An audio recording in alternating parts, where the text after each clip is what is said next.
This theovon and misunderstood genius. Theovon has one of the strangest brains on earth. At times, he's completely nonsensical and silly. And the kids used to throw not snowballs at my head, but ice rocks. Why, you collected them or something?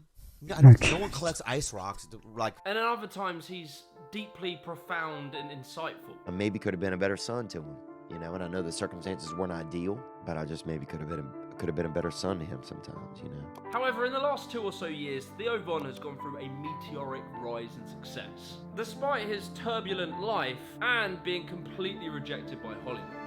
Oh, this guy isn't talented, or this guy couldn't be an entertainer. And I was like, okay, I'm gonna take the hardest job to do. I'm gonna take stand-up, and I'm gonna do that now. Theovon! One of my favorite comics. Once again, you're a hysterically funny comic. He actually might be one of the funniest people we've ever met. Yeah, I'm not sure he's an idiot. Theovon. Theo was born March 19th, 1980, in Covington, Louisiana. Theo's upbringing and his childhood was different. My buddy used to be gay. he was like a homosexual prize fighter. Oh, dude, I remember they had a deaf kid that moved into our town for 3 days, and this group of kids thought he was doing magic. Because he was always doing all of this and shit, and people thought he was doing magic with no tricks, and they fucking beat Okay, him. What was that like? Oh, my dad was old, man. My dad was it 7 was actually great on the Zorgan podcast. years old when I the was stories. born. Wow. Is that right? Thank you for laughing at my daddy. As well as growing up in Louisiana, a very rough and rural and poor area, it was a place with very little to do, and so he would find various ways of entertaining himself. You know, I grew up around some fucking real crazy poor white people. They had a dude in our town, no arms, used to fucking fight everybody. He'd get you in that lurch, he would catch you with between his chin and his chest. One of the kids was in a wheelchair, they never taught him to walk, I think. I don't even think he was crippled, they just never taught him to walk. Okay. Now, of course, when writing a video like this, Theo is obviously a comedian, so sometimes he embellishes his stories. But it is safe to say he grew Storytelling so good. up in a very strange place that definitely shaped his outlook on life as he grew up. I remember I got on a school bus one day, and the man didn't even take us to school. He just drove us around, and Fuck off. swear to God, and then just drove us back home eventually. Wow. That's nice. You know, sometimes I think the reason I do comedy is because I wanted my mom to laugh or something when I was young, and I couldn't get her to laugh. Yeah. And I think there was always like this stress that she was stressed and I couldn't do anything. You know, I was ashamed of my father. And maybe it was just a safety mechanism for me because I was afraid that if I got to know him, that I knew he was gonna die. I just knew how time worked.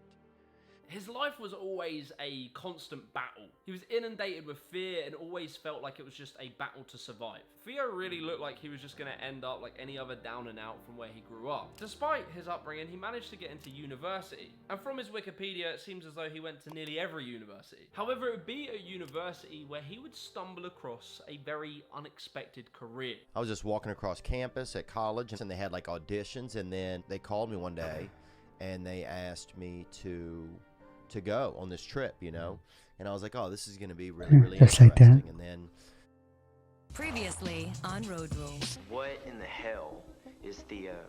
That's what I think people think of me when they first talk to me, get to know me. They don't really understand me. The series was pretty straightforward. It took about 6 different strangers from the age 18 to 24. They shoved them in the back of an RV and they had to travel from location to location. As soon as the show began, it became very clear that Theo was just different to other people. Whenever people meet me for the first time, they laugh at me or something like that. I mean, I just don't understand it sometimes. I've always felt that I was different than other people in a way. I mean, we're in a group right now, but right now I'm So totally... what's the actual show about? Just driving around? Can't live life being afraid you're gonna die. Dead man walking. Don't say that. Like Theo, we've seen 1,000 times. Yeah. Theo is just out of. And I mean, he's a good kid or whatever. He just doesn't know.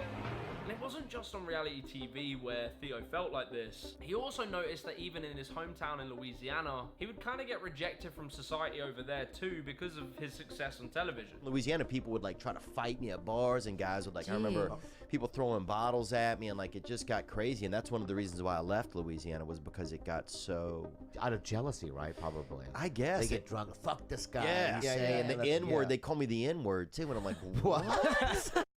Before we go further with this I don't think it's video, I want to give a black. massive shout out to today's sponsor, Squarespace. Now, Squarespace marketing, e-commerce, appointment scheduling, you to make a great website. So be sure to check out Squarespace. Use the code Jimmy the Giant. Anyway, back to the video. he was on reality TV, there was a problem. And that was that Theo's career was starting to get pigeonholed. So just for so long, I was like that guy. So after like 5 or 6 years, it kind of became a little ridiculous sometimes. You know, like, he became the reality TV show guy. And this was a problem because as he started to want to do different things in Hollywood, one of those things being stand-up comedy, his agents and managers didn't think he could do it. It's those types of people I would see when I would go into auditions and stuff, who would always kind of, I guess, made me feel negative about it. Right. And you have to push right through it. First-time Comic-Coner? Yeah, has he been to any Comic-Cons when he was still in utero, or is this? Yes. Okay, nice. So this is his first one on the outside? It's really interesting seeing the roots of Theo's comedy all the way back in 2006, which was Theo telling these semi-unbelievable stories from his very weird childhood. Like pop culture obsession. I should have had more time to think about this. Well, nerds. And despite his manager's doubt over his dreams of being a stand-up comic, Theo managed to win the online competition of this TV show. Celebrities inside of the con. Let's go. I always thought people just didn't like me. Ever since I was young, something was wrong with me. I had this ism where I thought people just didn't like me. There was nothing I could ever do in a moment to feel any different.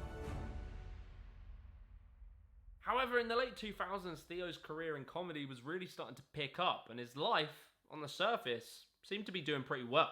But that is just on the surface.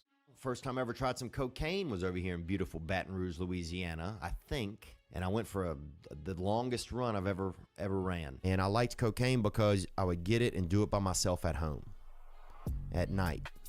And I would just do it. And it just seems dangerous. And it just made me feel good, and I didn't have to be around other people. Next thing you know, I end up with a taxi driver. 4 hours later, me and him are doing cocaine together, and I'm driving the taxi. And that morning, I was in New York because I had to be on a big radio show called the Opie and Jim Norton radio show. Theovon in Studio 2. So what's up, buddy? Appreciate it, man. Not much, man. I used to actually do steroids when I was younger. And they had like 1 million listeners, and it was a huge opportunity. And if you'd asked me the night before, hey, man, are you going to stay up all night partying before you go into the radio, I'd have said, no way. Same here, man. I had a long night. It was pretty gnarly. What, last night? Yeah. Pretty gnarly. Theo's appearance on Opie and Jim Norton is an iconic piece of Theo Von Law. There was no video, but there is this photo of Theo, and I mean, his face says it all. The next day I was back in Los Angeles. I was telling that same story to someone, and they said, hey man, I go to these meetings. I go to meetings. And so then I went to some AA meetings. The whole taxi story he really considers a very low point in his life. He often talks about it, and he actually went back on the Opie and Jim Norton show for a second appearance where he talked about it again. Last time he was in, I thought he had a good appearance, but you're writing me after the show. And It was bad, man. It was a weird night. But now, Joining us for Yahoo Movies, I'm Theo Von. But I know someone. But it seemed despite all the craziness in his life, his stand-up career was doing really well. Following Last Comic Stand-In, he started to tour nationally. In 2009, Theo popularized what is known as crank texting. About 6 months ago, I get a random text message on my phone from a phone number that I don't know. It says, hey, it's Wanda. So I write back, what's up, shawty? On June 1st, 2012, Theo was a featured comedian on Comedy Central's The Half Hour, and he did all the rounds on daytime TV shows, radio shows, etc. But it would be in April of 2011 where everything would change for Theo Von. How long did you live there for? I still live there. Whoa. Yeah, we've patched. I mean, we've kind of, I've caught him doing some things. So I think 2011 was 1 year after the inception of the Doing what things? Joe Rogan Experience. Evenly in that it's not suppressed. Which at the time was a far shot from where it is now being the largest podcast on earth. And that's because the podcast industry back then was, well, it wasn't an industry. It was just comedians chatting shit to each other on a microphone. I mean, really, it hasn't changed that much. It's just more professional now. Everyone's got a podcast, including your boy. I had an abacus as a kid. Of course Yeah. you had I a fucking abacus as a kid. Why? What But did you do with it? Counted. You counted? Counted. That's yeah. gang. Counted my blessings. What was your to favourite? have an abacus. Go subscribe to the Afters Podcast YouTube. I'm telling you, you're gonna love it. Nice plug. Anyway, and so 2011, Theo Von decided to start his own podcast called The Comedy Sideshow. All my comedy is based on true shit. What happens when you kick it with Theo, man? You do classy shows. like any fights with the other cast members or fires. The comedy sideshow was pretty short-lived, but Theo would return to the world of podcasting in 2015. On a show with Matthew Cole Weiss, that would run for a few years, but the turning point would really be in December 2016. And this past weekend is the first one I ever done. This past weekend is something special. A show which is led by theovon, sometimes interviewing others, sometimes just talking himself. You know, I'd be at school and the lady give me a little second serving of them mashed potatoes, and I'll take my damn shirt off, bruh. It was almost like a way that I showed my gratitude to things. This past weekend really showed a different side to Theo. And not only was he just funny and goofy, but also he could be very thoughtful, could be really introspective, and he really had a relatable side to him. I mean, like, he would be incredibly honest and open. He would talk about his personal struggles and anything he was going through in life, all while somehow balancing that with his genius wit and hilarious storytelling. Trick or treat, they thought one person it was a black person's house, honestly, and I guess they had a dude there, his name was Trick or Treat. We're like, trick or treat. Okay. And they're like, hold on, let me get him. Your average episode of this past weekend is like a film. You know, 1 second you could be laughing, the next minute you're crying. You might feel inspired, heartwarmed. You'd really just feel a ton of different things. And so, theovon had found his lane, whether he knew it or not. Hey, Theo. Just don't know what to do anymore. Thank you for calling, man. You can do it, man. If you really want it, you can do it. I believe in you, man. And I bet you believe in you too. 'Cause we're strong-willed, bro. When we want to do something, we can do it. And I love you, bro. Gang, man. Thank you for the call. The podcast became more than just entertainment. It became this community where fans would call in and share very deep, very personal stories to get Theo's take on it. They would always ask for Theo's point of view and perspective on something, and it was interesting because Theo was never really holding himself in high regard. He never tried to come across like he was giving advice or he knew more than anyone else. In fact, the opposite. He would portray himself as being unintelligent and not knowing things. However, I'm going to say Theo definitely underplays his intelligence. You know, it's shipped to black I mean, markets. obviously. Countries. Black markets? Like, what do you mean? What do you mean? Like You- black I mean, markets. Okay. Yeah, I'm not. You mean like I'm not Memphis? saying. No, I'm.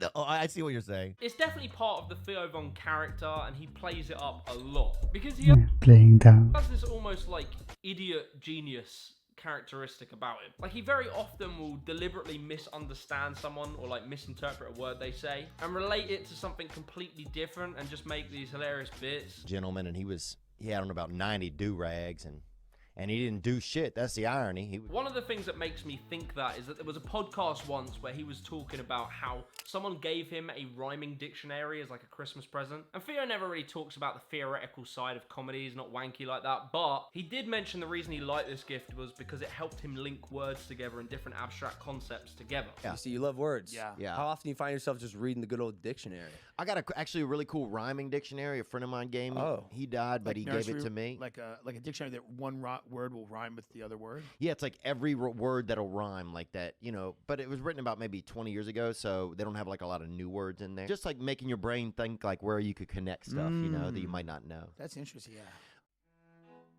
So does that mean what's the there's example? it's in the wrong place? Yeah. What about month? Smash would work, maybe. Bam! Phil. What? Get the fuck out of here! Give us a tough word. Let's have a little spelling bee. Oh, Here comes.